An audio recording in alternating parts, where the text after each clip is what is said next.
China's dual-use maritime fleet, commercial proxies cheaply multiply China's sealift capacity. This is the second segment of a two-part series examining China's dual-use maritime fleet, focusing on its development, capabilities, and integration with the People's Liberation Army. Read Part 1 here. Commentary. Under China's military-civil fusion strategy, its vast commercial shipping fleet can substantially augment the People's Liberation Army's sealift capabilities, especially for large-scale operations such as a potential Taiwan contingency. The People's Armed Forces Maritime Militia. The PAFM, colloquially known as the Little Blue Men, is structurally distinct from the commercial dual-use fleet but represents an equally important component of the Chinese regime's gray zone maritime power. The militia operates under provincial and prefectural military district command structures, with professional units receiving direct PLA training, funding, equipment subsidies, and operational tasking while maintaining nominal civilian fishing vessel registration. The PAFMM has evolved through several developmental phases. Pre-2012 militia activity was largely opportunistic and regionally disorganized. From 2012 to 2016, following the South China Sea Island building campaign, the PLA systematically professionalized militia units, introduced standardized vessels, formalized command structures, and integrated militia operations into Coast Guard and Navy operational planning.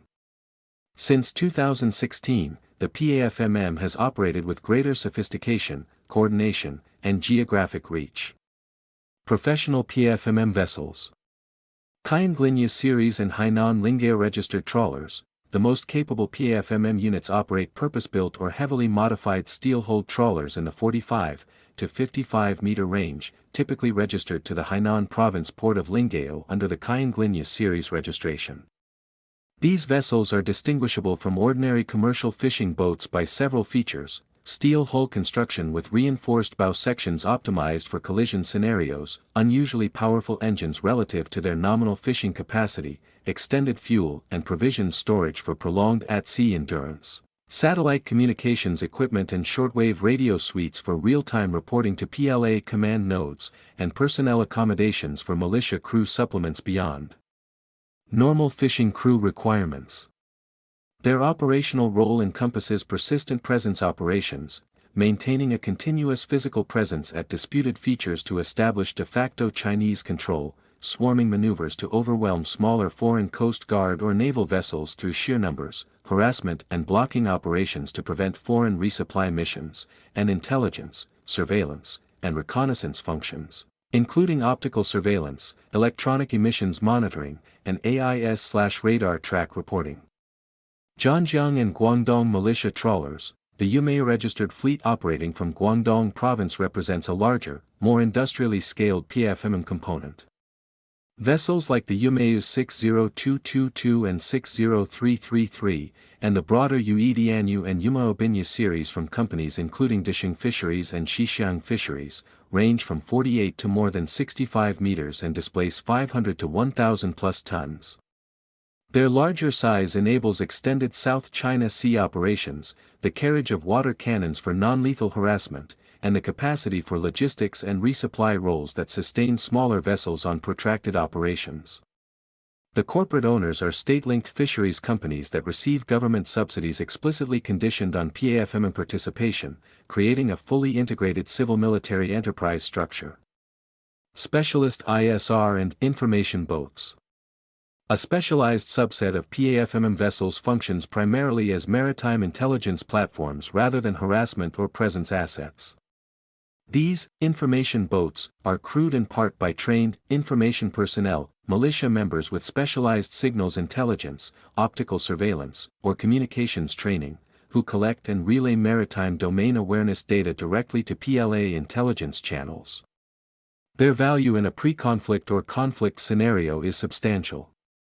Hundreds of militia vessels distributed across the operating area provide a persistent, difficult-to-suppress sensor network capable of tracking foreign naval movements, identifying targeting opportunities, and providing battle damage assessment. They operate below the threshold of overt military action, making suppression politically costly and legally ambiguous under international law. A foreign navy that fires on an apparent fishing trawler that turns out to be transmitting targeting data incurs significant escalatory and reputational risk. Distant water fleet. China's distant water fishing fleet, estimated at more than 57,000 vessels, representing approximately 44% of globally visible distant water fishing activity, extends the PAFM's potential ISR reach to every ocean basin. Grid pattern maneuvers documented near the Galapagos Islands, the Argentine exclusive economic zones, and the Pacific island chains are consistent with systematic hydrographic surveying or cable route mapping rather than with commercial fishing optimization. Many vessels routinely disable AIS transponders, a behavior associated with either illegal fishing operations or deliberate ISR activity. The distant water fleet's logistical backbone, refrigerated cargo vessels that serve as motherships for resupply, creates a self-sustaining global presence network that requires no port access and generates no easily trackable port call records. An integrated operational assessment. Synthesizing across all vessel categories, China's dual-use maritime fleet would contribute to a Taiwan contingency across 5 functional domains.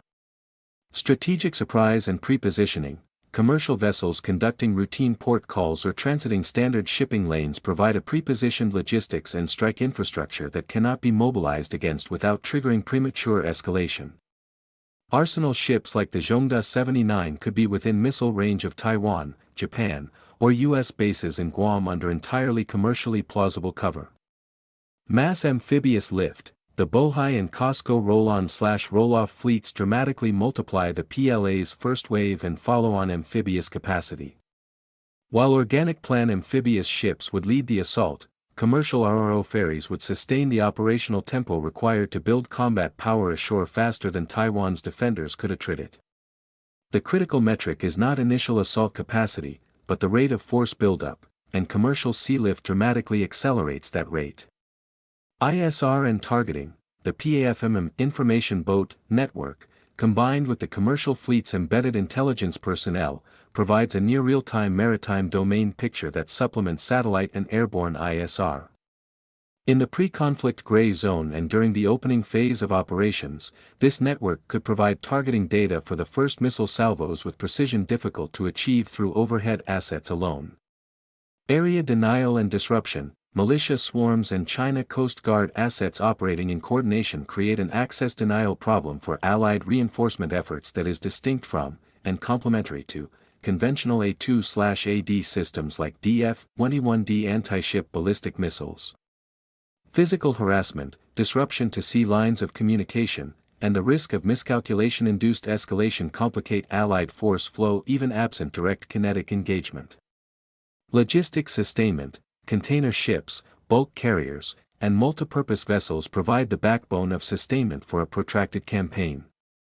A cross-strait operation requiring weeks or months of sustained operations would rapidly exhaust PLA Navy organic logistics capacity.